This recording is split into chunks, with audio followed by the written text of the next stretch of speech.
Bien-aimés frères et sœurs dans le Seigneur, la grâce et la paix de notre Dieu vous soient abondamment multipliées au nom de Jésus-Christ. Amen. Invoquons la présence du Seigneur.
En présence du Dieu trois fois saint, nous sommes. Souvenez-vous que Dieu hait le péché, cependant, il aime le pécheur. Il nous aime. C'est pourquoi je vous invite à vous humilier avec moi devant le Seigneur pour lui confesser d'un cœur contrit et briser nos péchés. Prions le Seigneur. Merci Seigneur pour ton pardon et pour la joie que tu mets en nos cœurs pour te célébrer et te louer. Amen. Bien-aimés, ayant obtenu le pardon par la vertu du sang du Seigneur Jésus, lèvons-nous et louons par le chant du cantique du recueil Gloire à Dieu, le numéro 495. Gloire à Dieu, numéro 495.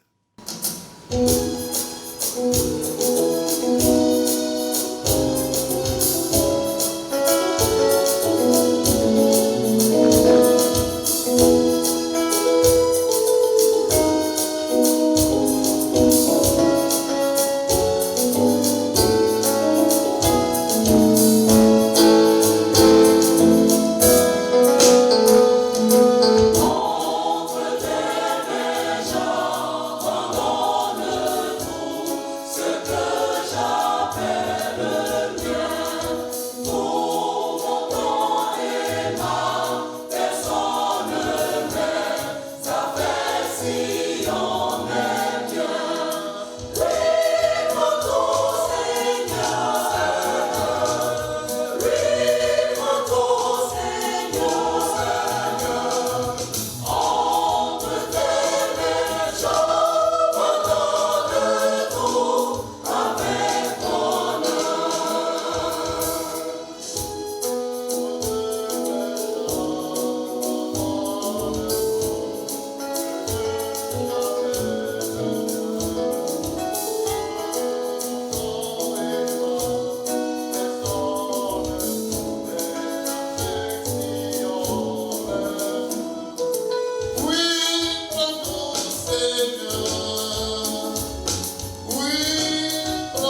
Prions le Seigneur.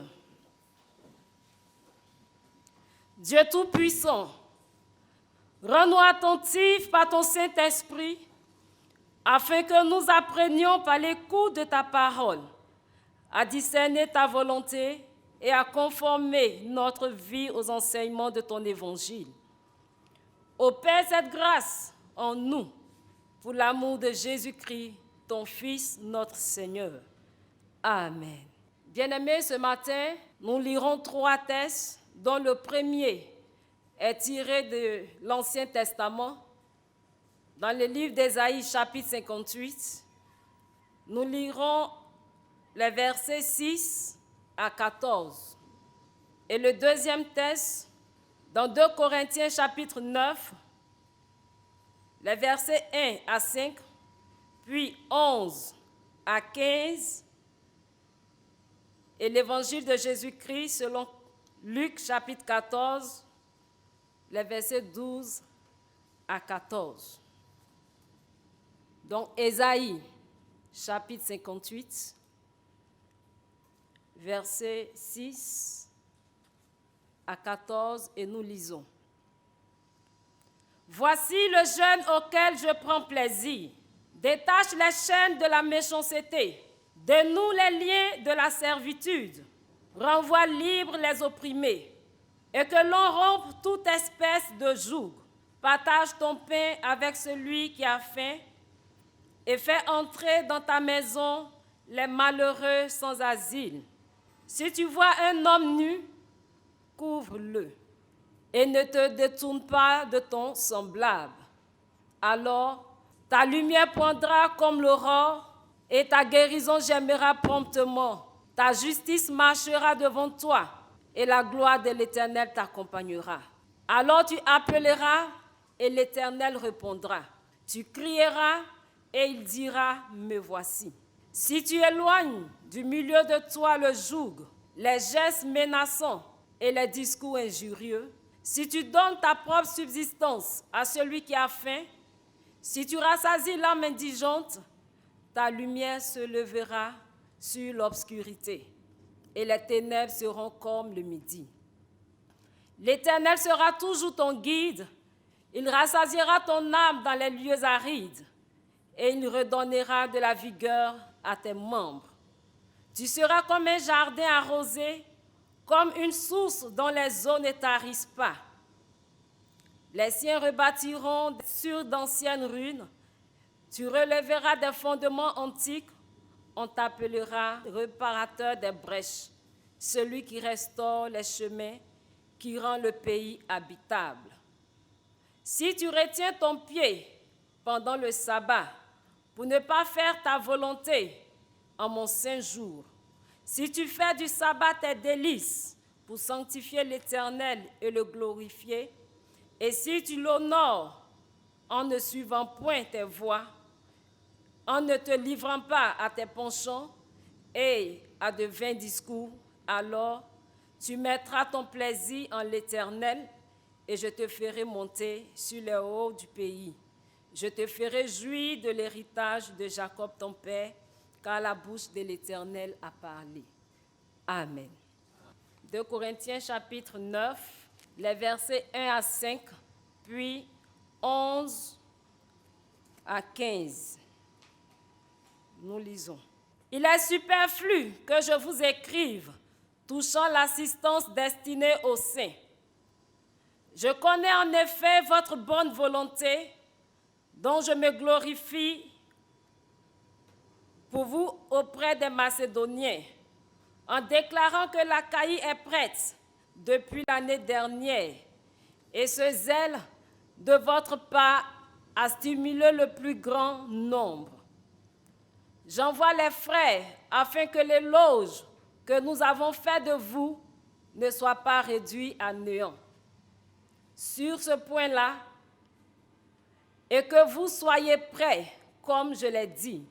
Je ne voudrais pas, si les Macédoniens m'accompagnent et ne vous trouvent pas prêts, que cette assurance tourne à notre confusion, pour ne pas dire à la vôtre.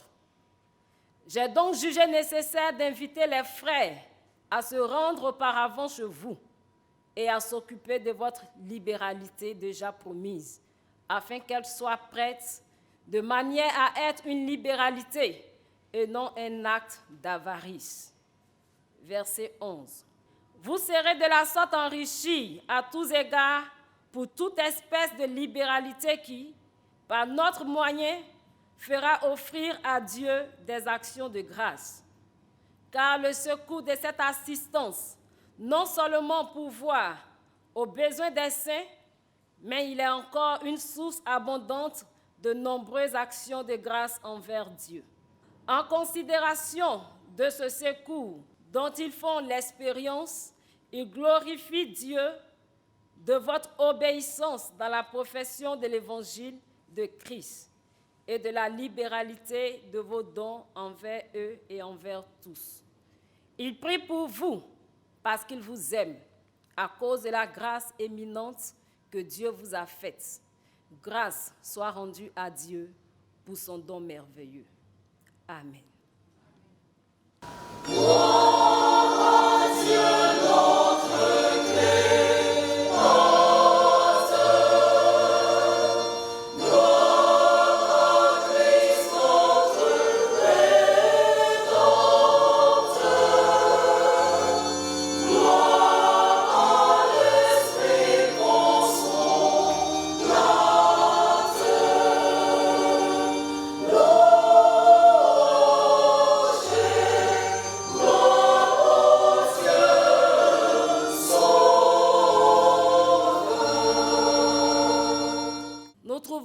Notre troisième texte dans l'évangile de Jésus-Christ selon Luc chapitre 14, les versets 12 à 14.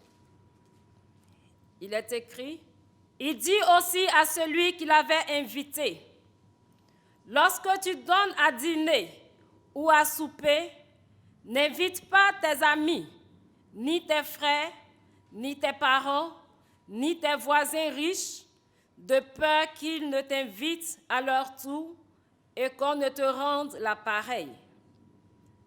Mais lorsque tu donnes un festin, invite des pauvres, des estropiés, des boiteux, des aveugles, et tu seras heureux de ce qu'ils ne peuvent pas te rendre la pareille, car elle te sera rendue à la résurrection des justes. Heureux ceux qui écoutent la parole de Dieu et qui la gardent. Amen. Amen, alléluia, alléluia. Amen, alléluia.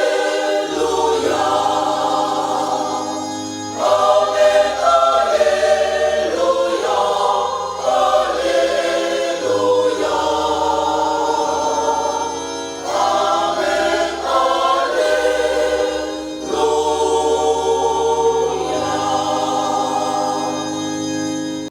Nous chantons au numéro 871 de notre recueil Gloire à Dieu. Nous préparons au message.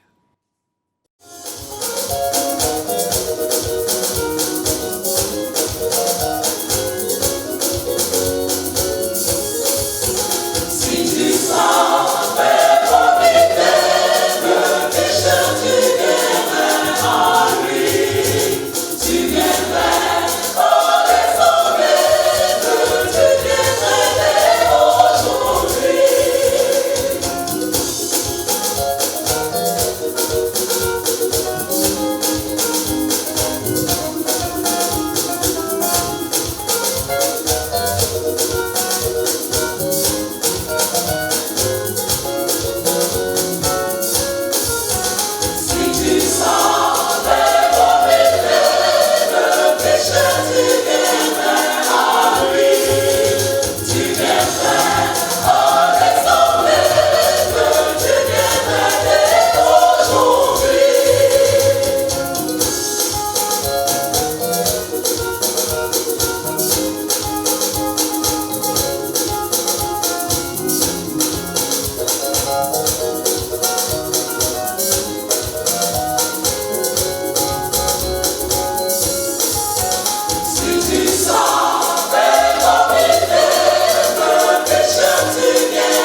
Dieu. Grâce soit rendue, notre Dieu et notre Père, toi qui nous fais l'honneur et la grâce et le privilège, Seigneur, de nous rassembler à tes pieds pour recevoir de toi instruction au travers de ta parole. Permets que cette parole trouve en nous une place assise et qu'elle nous transforme à la gloire de ton nom, au nom de Jésus-Christ. Amen.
Je voudrais, bien-aimés frères et sœurs, vous saluer dans le précieux et glorieux nom de notre Seigneur et Sauveur Jésus-Christ. Pour ce dimanche 12 juillet 2020, nous venons de faire la lecture de 3 textes, dont le premier se trouve dans l'Ancien Testament, précisément dans la prophétie d'Ésaïe au chapitre 58, versets 6 à 14. Le deuxième texte, nous le trouvons dans le Nouveau Testament, dans la deuxième épître de Paul aux Corinthiens, le chapitre 9, versets 1 à 5, puis versets 11 à 15. Et enfin, l'évangile de Jésus-Christ selon la plume de Luc, le chapitre 14, versets 12 à 14. Et le thème pour ce dimanche est ainsi libellé: l'invitation hors pair qu'on ne peut imiter. Et nous nous arrêterons sur le verset 12 de Luc 14, qui dit ceci. Il dit aussi à celui qui l'a invité: lorsque tu donnes à dîner ou à souper, n'invite pas tes amis, ni tes frères, ni tes parents, ni des voisins riches, de peur qu'ils ne t'invitent à leur tour et qu'on ne te rende l'appareil. Amen. Frères et sœurs, nous disons que les relations humaines au quotidien sont jonchées de cérémonies et de célébrations qui bien souvent conduisent à des rencontres conviviales pour lesquelles nous adressons des invitations bien ciblées avec un souci d'intérêt en retour. Et nos communautés ne dérogent pas à la règle, car pour plusieurs de nos célébrations, n'est invité qui veut. Pour ceux que nous convions à nos manifestations, ce sont des personnes socialement connues et financièrement bien assis, car nous espérons d'eux quelque chose en retour, et ce, au détriment des moins nantis, ce qui fragilise la société et les relations humaines. C'est donc dans cette logique que s'inscrit l'interpellation de l'Église à travers le thème « L'invitation hors pair qu'on ne peut imiter, tiré de Luc 14, verset 12. Il dit aussi à celui qui l'a invité, « Lorsque tu donnes à dîner ou à souper, n'invite pas tes amis, ni tes frères, ni tes parents, ni des voisins riches, de peur qu'ils ne t'invitent à leur tour et qu'on ne te rende l'appareil. » De quoi s'agit-il et que peut-on comprendre? Répondre à cette problématique revient à adopter la démarche suivante. D'abord, nous situerons le texte dans son contexte. Ensuite, nous tenterons une explication du texte et nous tirerons quelques leçons avant de conclure. Abordons le premier point, situation contextuelle. Invité à partager un repas dans la maison d'un chef pharisien, le Seigneur Jésus se retrouve à guérir un homme hydropique un jour de sabbat, malgré l'hostilité des docteurs de la loi et des pharisiens qui restèrent muets à la question qui leur avait été posée. De plus, se tournant vers les conviés qui choisissaient les premières places, il leur adressa une leçon d'humilité à travers une parabole les invitant à occuper les dernières places à une cérémonie afin d'éviter l'humiliation. C'est juste après cela que, se tournant vers l'ordonnateur du repas, le Seigneur attire son attention sur le statut ou le type de personne à inviter, d'où l'affirmation. Il dit aussi à celui qui l'a invité, « Lorsque tu donnes à dîner ou à souper, n'invite pas tes amis, ni tes frères, ni tes parents, ni des voisins riches, de peur qu'ils ne t'invitent à leur tour et qu'on ne te rende l'appareil. Mais lorsque tu donnes un festin, invite des pauvres, des estropiés, des boiteux, des aveugles. » Luc 14, versets 12 et 13. Comment donc comprendre cette déclaration de Jésus? Ce qui nous donne donc d'aborder notre deuxième point, explication du texte. À l'évidence, on penserait que Jésus demande à son hôte de rompre avec les bonnes manières et les relations de bon voisinage. Eh bien, pas du tout. Car en fait, dans la pensée du pharisien, on ne peut inviter à sa table que des personnes qu'on connaît, qui nous sont propres et de qui on pourrait tirer un maximum de profit. Et en invitant Jésus, le pharisien invitant s'attendait certainement à quelque chose en retour. Mais voyons déjà ce que Jésus dit à l'invitant. Lorsque tu donnes un festin, invite des pauvres, des estropiés, des boiteux, des aveugles. En d'autres termes, des nécessiteux, des personnes dans le besoin ou en manque et qui ne peuvent en aucun cas renvoyer l'ascenseur. En un mot, ceux que l'on qualifie de parias de la société. Nous retrouvons là l'étrange morale qui court à travers les évangiles. Donne ton superflu à celui qui ne peut pas te rendre. Il ne s'agit pas ici de s'appauvrir, mais de sortir d'une logique du donnant-donnant, qui est celle de toutes nos relations, que ce soit entre nations ou pays, ou bien même au sein d'un couple. Et ce, tous les jours. Rendre l'invitation est ici totalement hors de propos évangéliques. Ainsi, à travers cet invite de Jésus à l'invitant, qui veut qu'on reçoive à souper des indigents, transparaît un appel aux actes humanistes et humanitaires. Un appel au sens élevé du partage et de la solidarité, dénudé de tout intérêt, ce qui serait un acte altruiste en faveur de ceux-là même qui en ont le plus besoin et que Victor Hugo pourrait qualifier de misérables. Justement, le prophète Ésaïe ne dit pas le contraire quand il affirme ce qui suit. « Partage ton pain avec celui qui a faim et fais entrer dans ta maison les malheureux sans asile.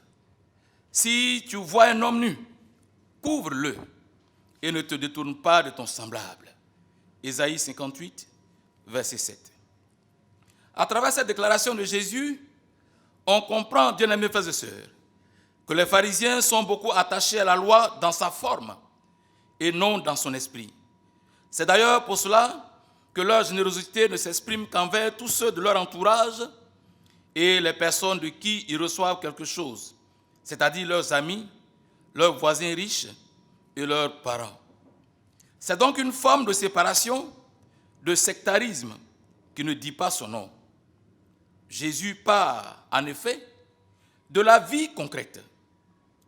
Inviter, c'est agréable et facile, tant qu'il s'agit de parents ou d'amis avec qui l'on est à l'aise. Mais cela pose très vite des problèmes dès qu'il faut, pour accueillir, changer nos habitudes, dépasser des heures de mentalité ou ignorer certaines barrières de la vie sociale. D'instinct, nous invitons ceux dont nous aimons l'invitation ou la compagnie. Nous comptons sur une certaine réciprocité dans l'accueil. Et ce n'est pas forcément par étroitesse d'esprit ou avarice, mais par facilité ou affinité, ou parce que l'horizon de notre cœur est barré très tôt par notre ego, c'est-à-dire l'égoïsme, qui est marqué par l'individualisme. Là-dessus, le médecin Luc nous instruit à travers ces quelques mots. Si vous aimez ceux qui vous aiment, quel gré vous en sera-t-on? Les pécheurs aussi aiment ceux qui les aiment. Si vous faites du bien à ceux qui vous font du bien, quel gré vous en sera-t-on? Les pécheurs aussi agissent de même. Luc 6, 32 et 33. Bien des fois, il nous est difficile de marquer la différence à ce niveau, car nous sommes plus ouverts et disponibles pour nos proches et très fermés aux inconnus et personnes dans le réel besoin. C'est justement pourquoi le prophète Ésaïe en appelle aux vrais jeunes. Voici le jeune auquel je prends plaisir. Détache les chaînes de la méchanceté, dénoue les liens de la servitude, renvoie libres les opprimés et que l'on rompe toute espèce de joug. Ésaïe 58, verset 6. À ce niveau, le Christ invite au dépassement des catégories. Savoir quitter l'atmosphère que l'on aime, ouvrir sa vie à ceux qui n'ont rien à rendre, ni service, ni compréhension, ni amitié, ni gratitude. C'est alors que l'on aura atteint la satisfaction recherchée, selon Luc 14, verset 14. Et tu seras heureux de ce qu'ils ne peuvent pas te rendre la pareille, car elle te sera rendue à la résurrection des justes. En effet, aimer celui que nous ne connaissons pas, sans rien en retour, faire du bien à autrui et prêter sans rien espérer, nous ouvre grandement les portes d'une récompense bien garantie par Dieu lui-même. Mais aimez vos ennemis, faites du bien et prêtez sans rien espérer, et votre récompense sera grande et vous serez fils du Très-Haut, car il est bon pour les ingrats et pour les méchants. Luc 6, verset 35. Il dit aussi à celui qui l'a invité, lorsque tu donnes à dîner ou à souper, n'invite pas tes amis, ni tes frères, ni tes parents, ni des voisins riches, de peur qu'ils ne t'invitent à leur tour et qu'on ne te rende la pareille. Que retenir à ce stade de nos propos? Bien-aimés frères et sœurs dans le Seigneur Jésus, en affirmant, lorsque tu donnes à dîner ou à souper, n'invite pas tes amis, ni tes frères, ni tes parents, ni des voisins riches, de peur qu'ils ne t'invitent à leur tour et qu'on ne te rende la pareille. Il ne nous interdit pas de faire du bien à nos amis, encore moins à nos parents.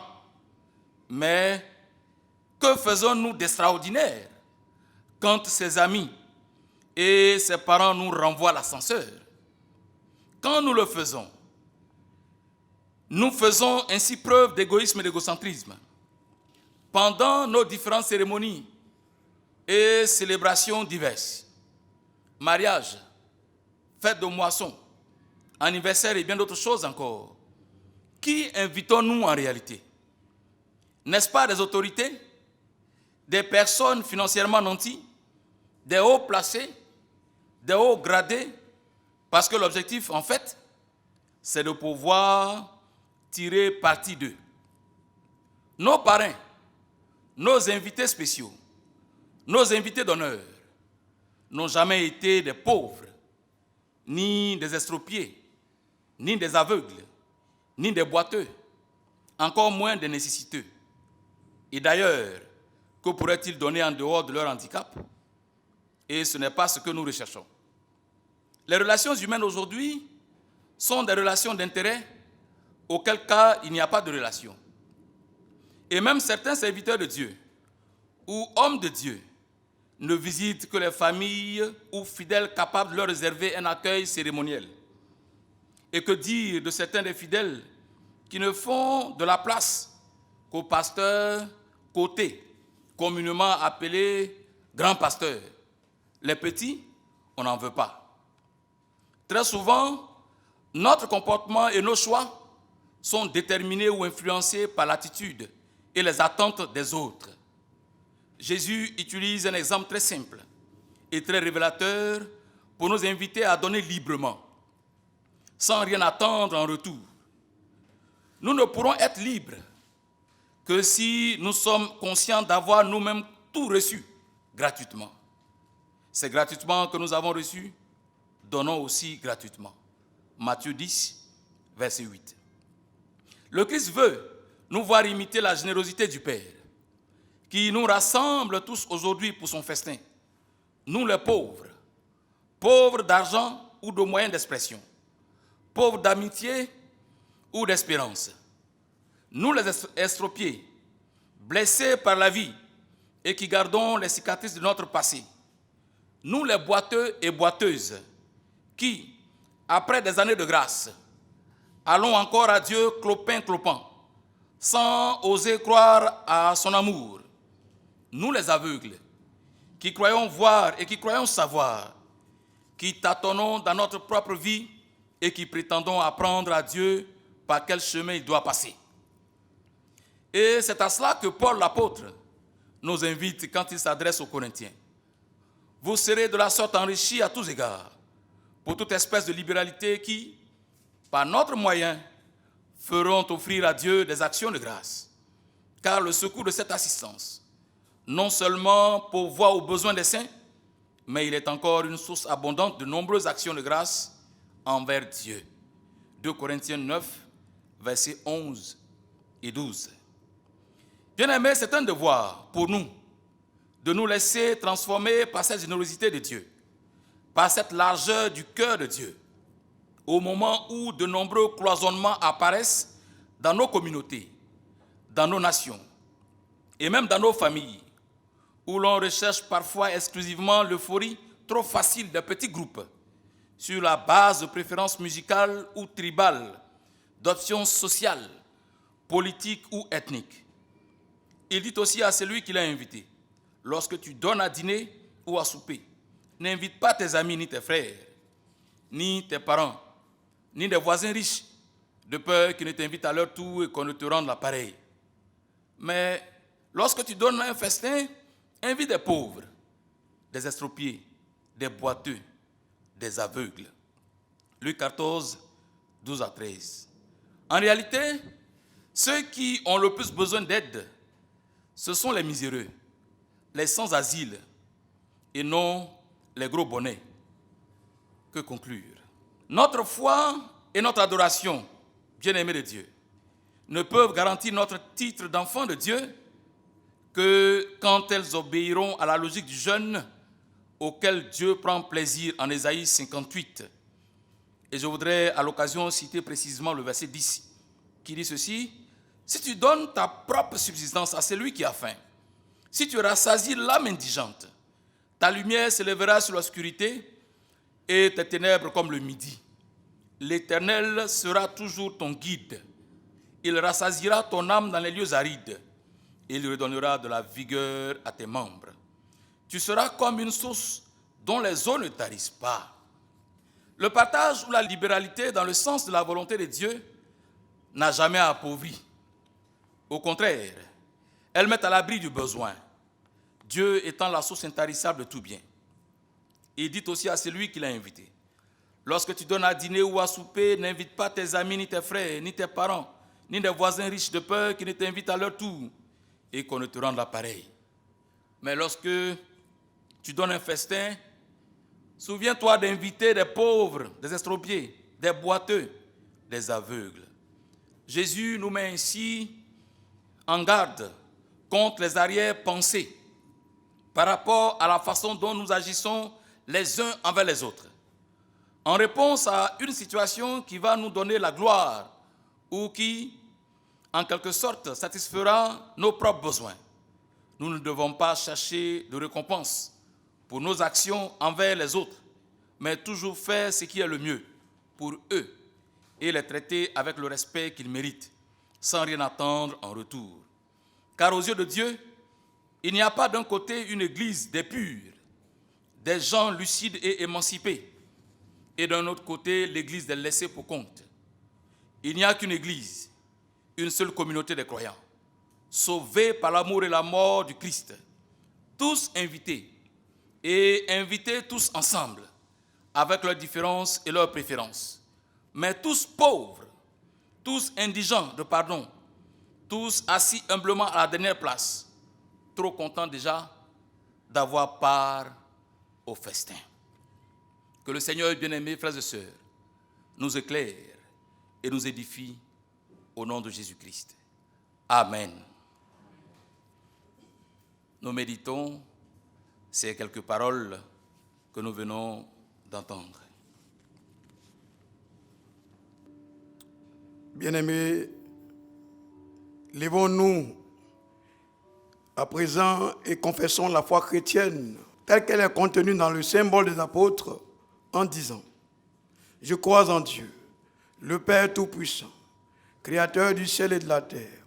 Je crois en Jésus-Christ, son Fils unique, notre Seigneur, qui a été conçu du Saint-Esprit et qui est né de la Vierge Marie. Il a souffert sous Ponce Pilate. Il a été crucifié. Il est mort. Il a été enseveli. Il est descendu aux enfers. Le troisième jour, il est ressuscité des morts. Il est monté au ciel. Il s'est assis à la droite de Dieu, le Père Tout-Puissant. De là, il viendra pour juger les vivants et les morts. Je crois au Saint-Esprit. Je crois à la Sainte Église universelle, la communion des saints, la remission des péchés, la résurrection de la chair et la vie éternelle. Amen. Le Seigneur est avec vous.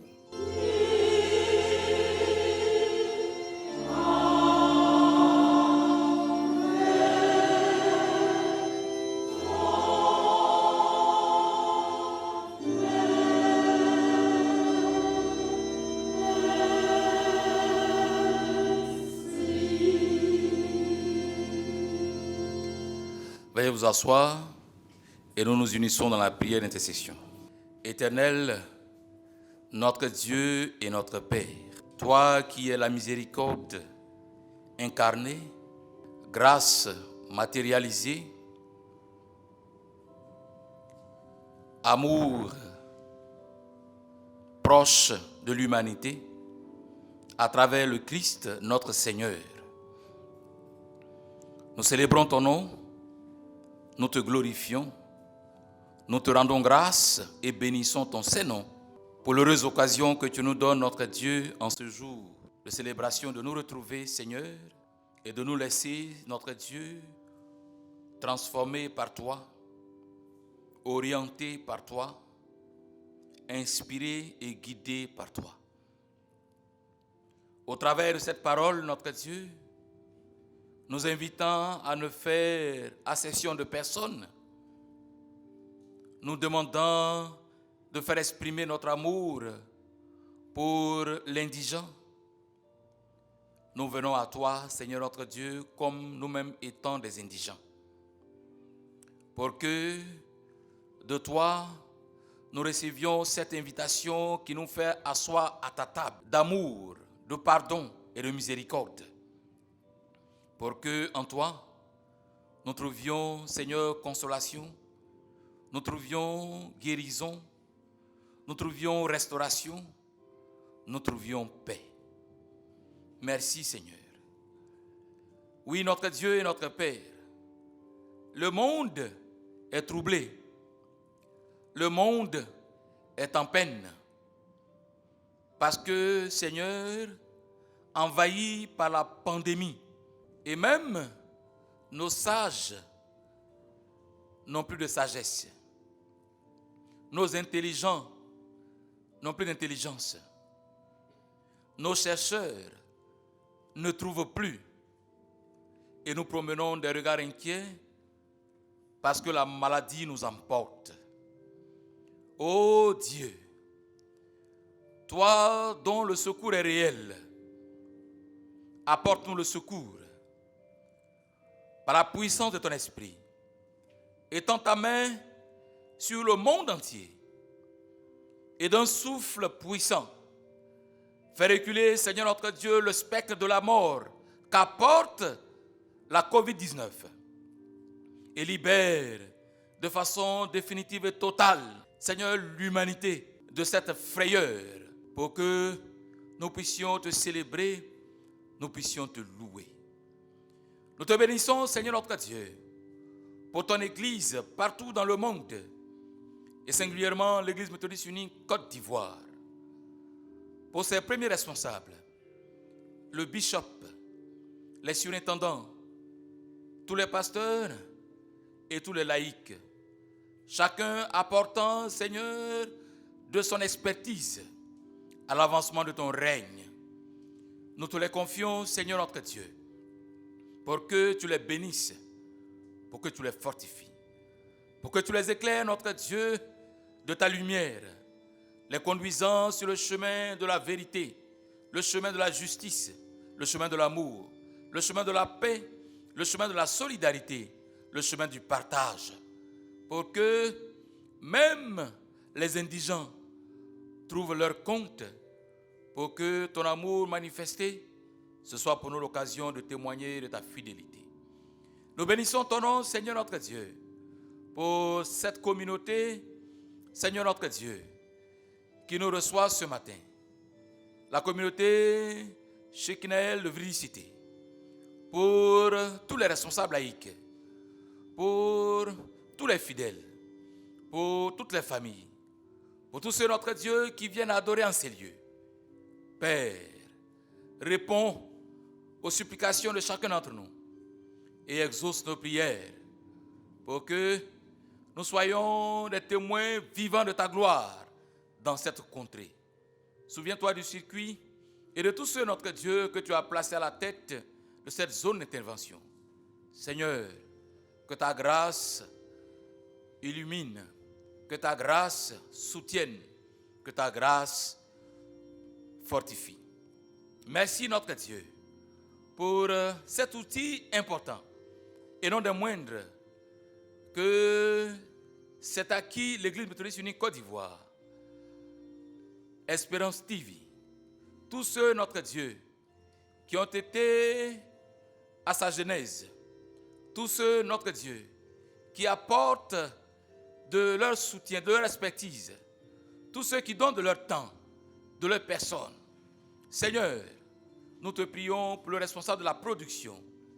Père, donne-lui assez de force, lui et toute son équipe, donne-lui, notre Dieu, malgré les soubresauts, malgré les difficultés, de ne compter sur toi et sur toi seul, et d'avancer comptant sur ta présence qui fortifie, pour que, Seigneur, aboutissant, Seigneur notre Dieu, à l'objectif visé, que nous te glorifions. Merci pour ta grâce et ta paix. Merci pour ton amour. Merci de ce que tu entends nos prières et que tu nous exauces. Gloire te soit rendue parce que nous avons prié au nom de Jésus-Christ, notre Seigneur et notre Sauveur. Amen. C'est le moment des offrandes que chacun donne sans contrainte ni tristesse, car Dieu aime celui qui donne avec joie.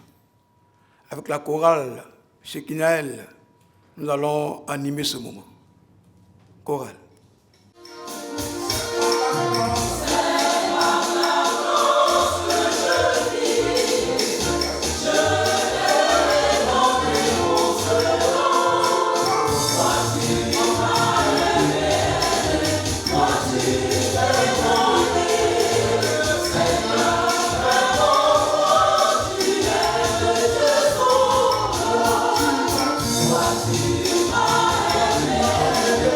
What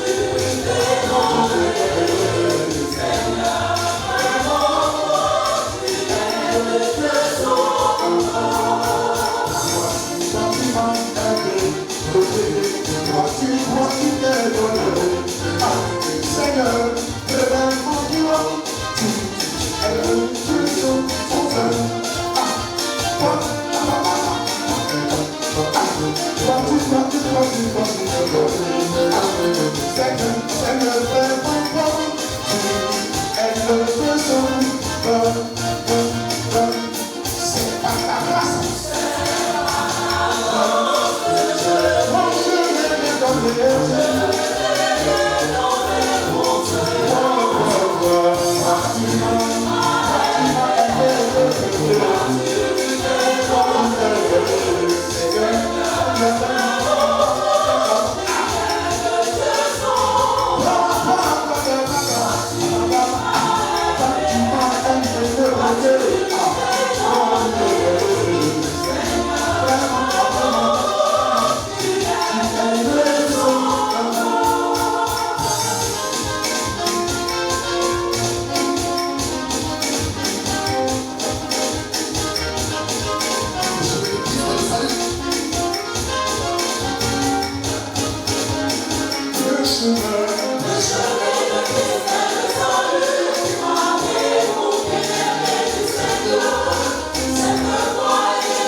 Seigneur, toi qui, dans ton grand amour, nous as aimés jusqu'à te donner à la croix pour nous.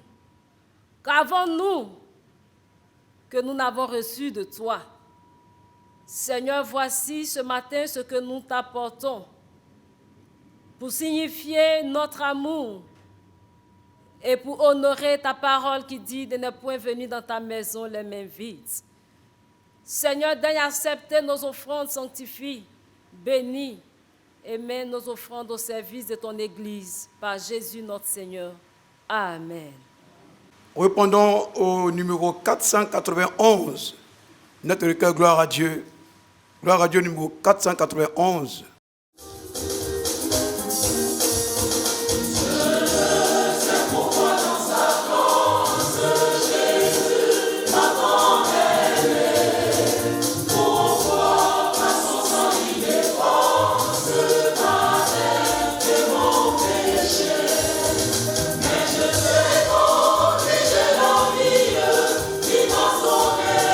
Dans son amour, et la réponse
Recevons, bien-aimés frères et sœurs, l'exhortation et la bénédiction de la part du Seigneur. Il dit aussi à celui qui l'a invité, lorsque tu donnes à dîner ou à souper, n'invite pas tes amis, ni tes frères, ni tes parents, ni des voisins riches, de peur qu'ils ne t'invitent à leur tour et qu'on ne te rende l'appareil. Mais lorsque tu donnes un festin, invite des pauvres, des estropiés, des boiteux, des aveugles. Bien-aimés frères et sœurs, Dieu, au travers de ces lignes, nous appelle au partage, à la solidarité. Dieu nous invite à ne faire acception de personne, mais à exprimer notre foi à travers l'amour du prochain. De Dieu, recevons la bénédiction. Que l'Éternel vous bénisse et vous garde. Que l'Éternel tourne vers vous sa face et qu'il vous accorde sa paix. Allez dans la paix, allez dans la joie, allez dans la force que donne le Saint-Esprit, au nom du Père, du Fils et du Saint-Esprit. Amen.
Amen.